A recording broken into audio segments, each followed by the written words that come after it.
Tara here from Divine by Designs, and today we are going to make this beautiful blue wreath. It is perfect for the summer if you love using blue in your decor, and it is awesome for a beach house. This design is super easy to make and super quick. So let's get started and you'll see how I make this beautiful blue wreath. Okay, so the first thing that we're going to do is we're going to start with this dark blue dahlia, and we're going to put it right in the middle here. Just like that. We're actually going to do the flowers first, and then we are going to do all of the greenery and the ribbons last. So now we have this bright aqua blue dahlia, and we're going to put that one right there. Okay. And then we're going to put this down here. That fits perfectly. And then the two white hydrangeas go here to kind of give you some flowers on the side as well. So whichever angle you're looking at, you are seeing flowers. So see, we're just going to easily put that one right there. Make sure when you're doing this, you are pushing it in just to make sure that it's gripping the grapevine. The last thing we want is for our flowers to fall out. Hold on.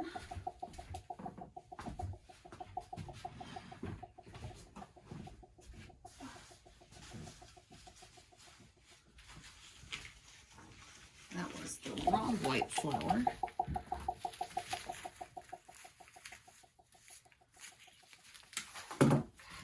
Now I take these leaves off just because I'm not using the leaves. If you want to use the leaves, you can. It'll give you an even fuller look.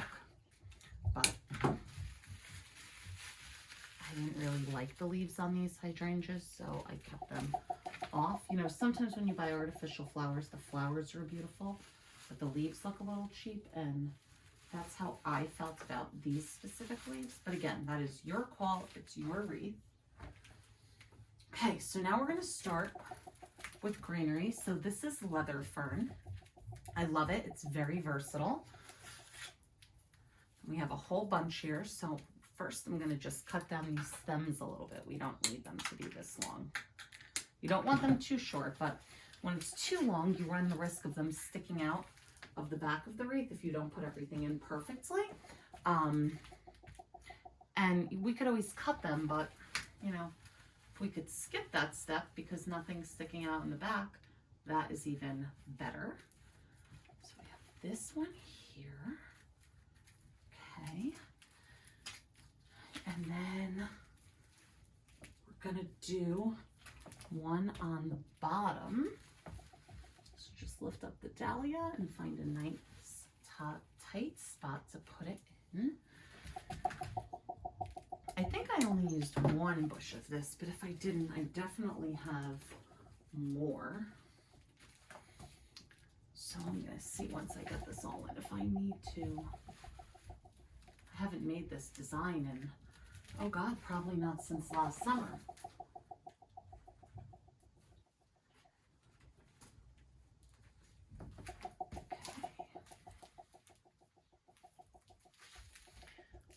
This one over here,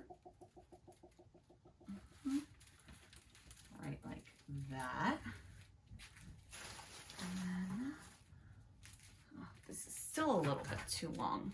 But you see how quick this is going? This may be one of actually my quickest videos now that I'm thinking about it. I want that to come down here. We're going to put this one right in the middle to give it a fuller look.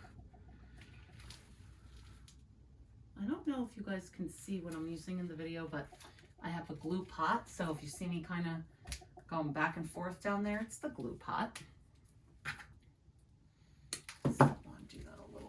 shorter. And we are going to add this. Let's see. Let me take a step back so I can see where I want to add it.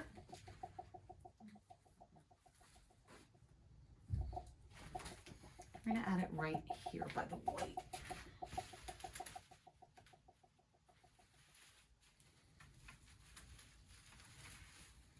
Okay, and make sure with the greenery you guys separate it. It gives it an even fuller look. Now this is Buckler's fern. I already pre-cut it. You could see I have a floral pick on the bottom just to extend it. So we're going to put one Buckler fern here. Okay. And then we're going to do another one right here because it does not look full enough yet. Okay. And again, right, separate these because it gives it an even fuller look. And we're going to do, I think we should do 2 on the bottom here. So I just have to go and grab one more because I have a bunch of them pre-cut. So let me go and grab that and I will be right back.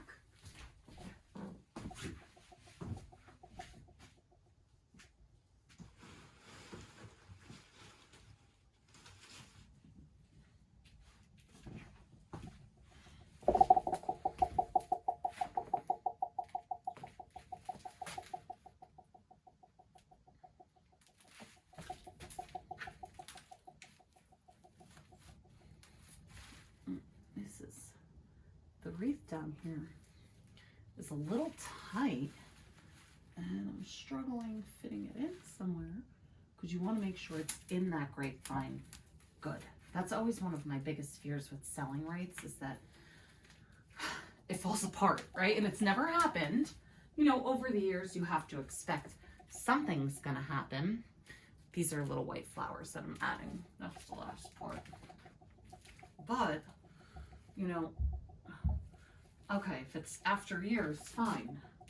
But if it's like within days of you ordering it, oh my gosh, I don't even know what I would do. I'd cry. I would definitely cry. So that's what we are trying to avoid. We're literally done. So the last piece is I have this ribbon, isn't it beautiful? And we are going to tie it around the wreath. And the reason why I didn't do this in the beginning, and I'm going to tell you why, is because glue drops and you can usually get it off the flowers, but it is hard to get it off ribbon. So, see, all I'm doing is literally tying a knot. I'm going to make sure it is nice and tight. Okay. And I don't angle this, and the reason why is this type of ribbon, it shreds.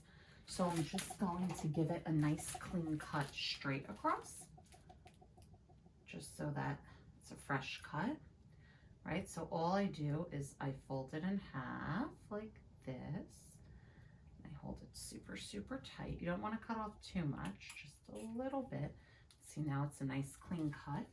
We're going to do the same thing here.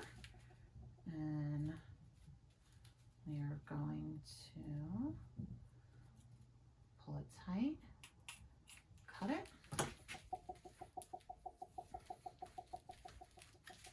and there it is.